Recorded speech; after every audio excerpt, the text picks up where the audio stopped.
Fudge-Mania, Chapter 12, Baby Feet. Mr. Fargo set up an outdoor studio in the side yard. He spread his canvas on the grass like a rug. On Saturday morning, I saw him climb a ladder with a bucket of blue paint. When he got to the top, he tossed it at his canvas. So when Sheila screamed, "Mrs. Hatcher, come quick, Fudge is all blue," I figured he'd gotten into Mr. Fargo's paint. Grandma and Mom came running from one direction, me and Jimmy from another. Fudge was sprawled out on the ground near his garden. His face was streaked with blue, his shirt was stained blue, his hands were blue, he had blue in his hair. Even his tongue, which hung halfway out of his mouth, was blue. "Mr. Fargo's going to go nuts," I told Mom. "None of us are supposed to go anywhere near his art supplies." "I don't think it's paint," Mom said, spying an empty fruit basket on the ground. She picked it up and waved it at Fudge. "Did you eat up all the blueberries?" Fudge moaned. "You ate our blueberries?" I said. "Jimmy and I were on our knees more than 2 hours picking them, and Grandma was going to bake us a pie." "I didn't eat them all," Fudge said in a very small voice. "Turtle ate some." "You fed Turtle blueberries?" I said. "He liked them." "Turtle's a dog," I said. At the sound of his name, Turtle appeared from behind the bushes. He plopped down next to me. "Let me see your tongue," I said, opening his mouth. Blue. His tongue and teeth were all blue. Fudge clutched his stomach and moaned again. "Boy, are you going to be sick," Jimmy told him. "I already am," Fudge cried. "My tummy hurts so bad." "I'm not surprised," Mom said. "I know exactly what he needs," Grandma said, heading for the house. She came back with that peppermint medicine we get every time we get an upset stomach. "Down the hatch," she sang, feeding him 1 teaspoonful. "How about some for Turtle?" I asked. "Why not?" Grandma said. "What's good for the goose is good for the gander." I held Turtle's mouth open and Grandma poured in a spoonful. "Blue gas," Jimmy whispered. "He's going to make blue, steamy, gurgling gas." "I don't want blue gas," Fudge cried. "What are you talking about?" Mom said. "There's no such thing as blue gas." "There is if you eat enough blueberries," I told her. "Really, Peter," Mom said, "let's not make this any worse than it already is." Dad missed the blueberry adventure. He'd gone to the town dock right after breakfast to see about renting a sailboat. By the time he got back, Mom had carried Fudge to the porch where he lay on the old wicker couch. Everyone gathered around the blueberry boy. Everyone had a suggestion for him. "Lie on your tummy, Fudge," Mrs. Tubman said. "That's what I do when mine hurts." "A hot water bottle," Mr. Tubman said. "That'll fix it." "Make beautiful pictures in your mind," Buzzy Sr. suggested. "Just throw it all up," Mr. Fargo said. Sheila was about to say, "Ew, disgusting," when Dad ran up the porch steps. "I've rented a nice little 19-footer, he announced. You could tell he was really excited. "We can take a picnic lunch." He stopped when he saw Fudge. "What's wrong with Fudgy?" he asked Mom. "Why is he all blue?" "It's a long story," Mom said. "I'll tell you about it later." Dad paused for a minute and shook his head. Then he said, "Well, I've got the boat from noon to 4, and I can take up to 6 passengers. I know Peter wants to come. How about the rest of you?" "I've never been sailing," Jimmy said. "No problem," Sheila told him. "I'm an expert. I'll explain everything to you." Somebody should tell the Guinness Book of World Records about her, I thought, since she's the world's leading expert on everything. "Count me in," Grandma said. "Count me out," Buzzy Sr. said. "Buzzy," Grandma said, "you don't like sailing?" "About as much as a fish likes being out of water."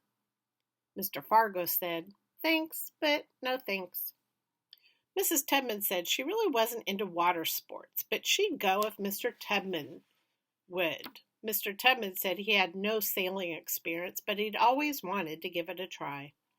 "What about Fudge?" Sheila asked Mom. "Fudge isn't going anywhere," Mom said. "Except to the bathroom," Jimmy whispered to me, and we both cracked up. All 7 of us piled into the back of Mr. Fargo's truck. "Have a good sail," he called when he dropped us off with our gear.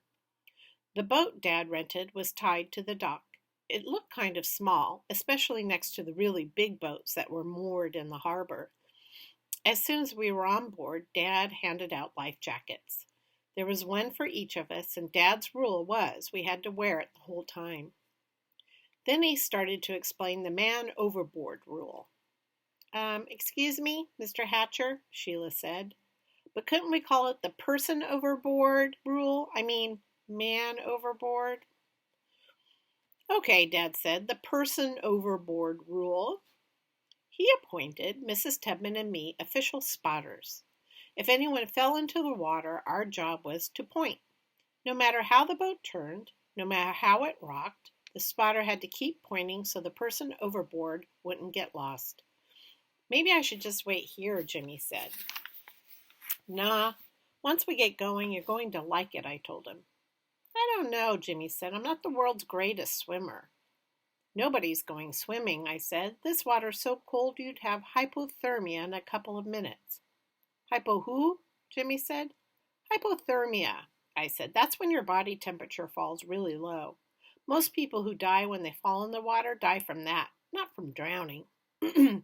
I think Jimmy would have jumped back onto the dock if we hadn't sailed away right then. "Oh, my hat!" Mrs. Tubman cried as we got going. "The wind took my hat." We watched as it slowly drifted down into the water. "Sorry, Jean," Dad said. "You should have pinned it to your hair." "I didn't know," Mrs. Tubman said. "Now you do," Dad told her. "I really like that hat," Mrs. Tubman mumbled. I don't think Dad heard her. He was at the tiller, which is a stick that steers the boat. Soon we were moving along really fast for a sailboat. I liked the whoosh whoosh sound as the boat cut through the water. Dad relaxed a little. So did the rest of us. We held up our faces to catch a few rays.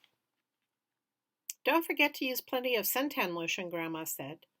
Sheila slathered it all over herself. By the time she was done, she smelled like a coconut factory. "I never burn," Jimmy told Grandma. "Me neither," I said. "Aren't you lucky?" Grandma said. We sailed along that way for an hour before Dad called, "Anybody ready for lunch?" "Yes," we all answered at once. We dropped anchor near a small island. I handed out our lunch bags. Jimmy had brought his favorite, sardines and onions on rye. The rest of us had cold chicken left over from last night's dinner. "Am I hungry?" Jimmy said, gobbling up one sardine and onion sandwich and starting on the next. "Me too," Sheila said. "I've never been so hungry in my entire life."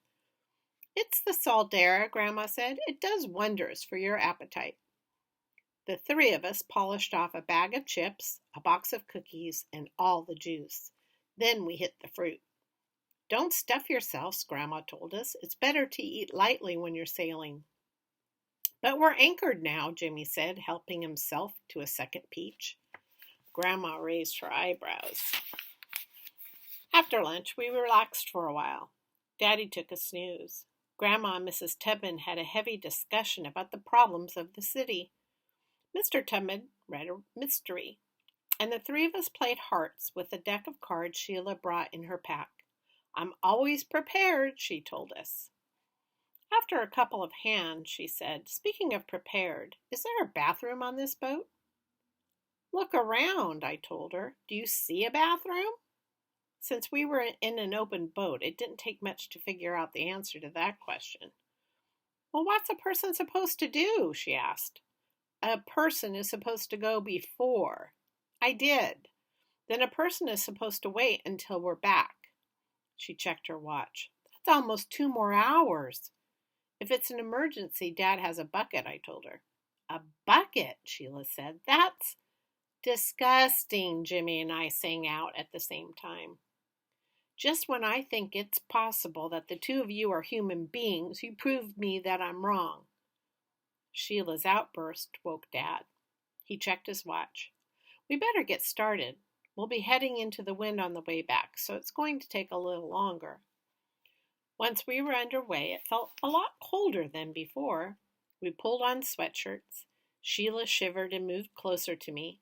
I moved away from her and closer to Jimmy. It got more and more windy as the sky filled with big gray clouds. The boat tipped and water splashed over the rail, spraying us. That's when Jimmy grabbed my arm and said, "I feel funny." "Dad," I called, "Jimmy feels funny." "Keep your eye on the horizon," Dad told him. "What horizon?" Jimmy asked. His eyes were rolling around in their sockets and he was turning green. Grandma said, "Breathe through your nose, Jimmy. Inhale, exhale. Inhale, exhale." There were waves now with white caps. The boat tipped way over and Sheila screamed, "Do something before we all drown." "It's all right," Grandma said. "This is a keel boat. It can't go over." "It can't go over," I told myself. "It can't go over." Jimmy was trying to breathe through his nose, like Grandma said. I think he was more scared than sick. "A puff is coming, Warren," Grandma called. "A puff of what?" Sheila cried, grabbing me.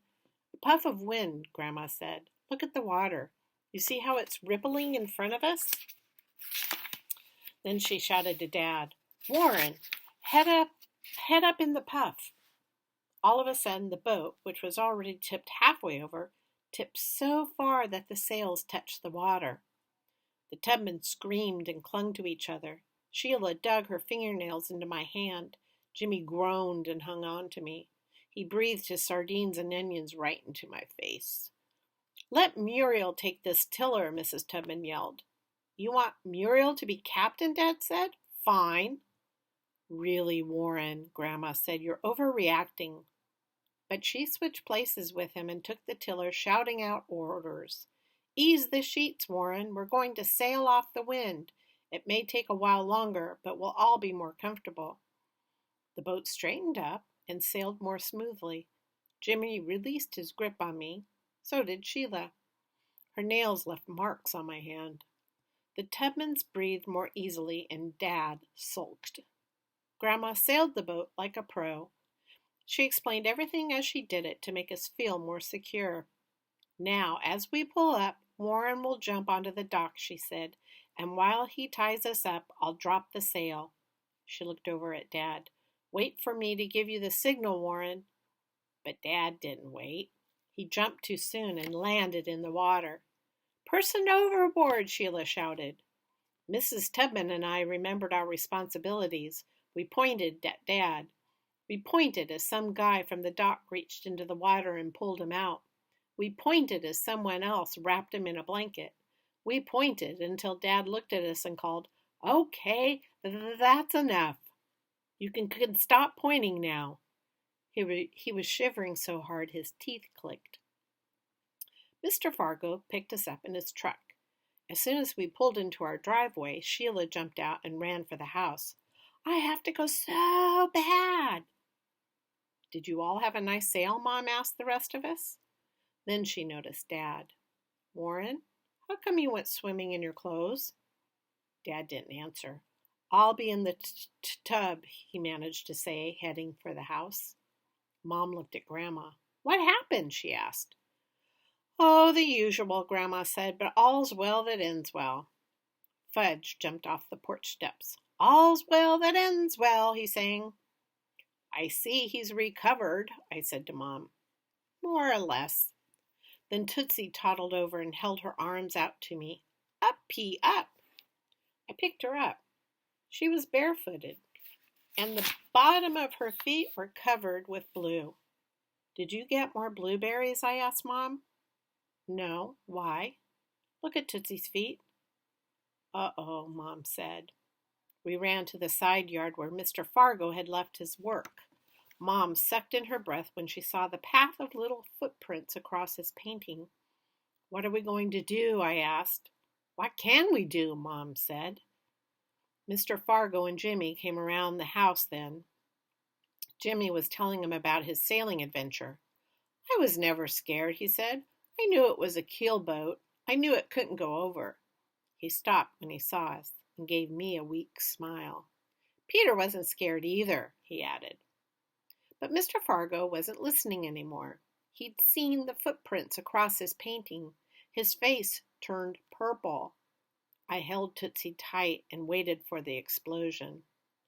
Frank, Mom began, but Mr. Fargo held up his hand to stop her from speaking.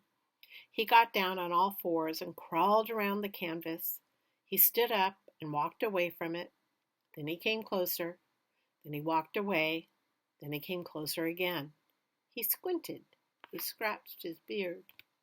We held our breaths. Finally, he muttered, "Baby feet." I looked at Jimmy. He shrugged as if to say, "Don't ask me." "Baby feet," Mr. Fargo said again, coming toward me. I backed away. He wasn't getting his hands on my little sister. "Itsy bitsy baby feet," Mr. Fargo cooed. "Itsy bitsy teensy weensy baby feet." He tickled the bottoms of Tootsie's feet. She squealed. Then he laughed. Mr. Fargo actually laughed. "How'd you like to be my partner, Tootsie Pie?" She held her arms out to him. He swung her up in the air. "I think we've got something here," he told her.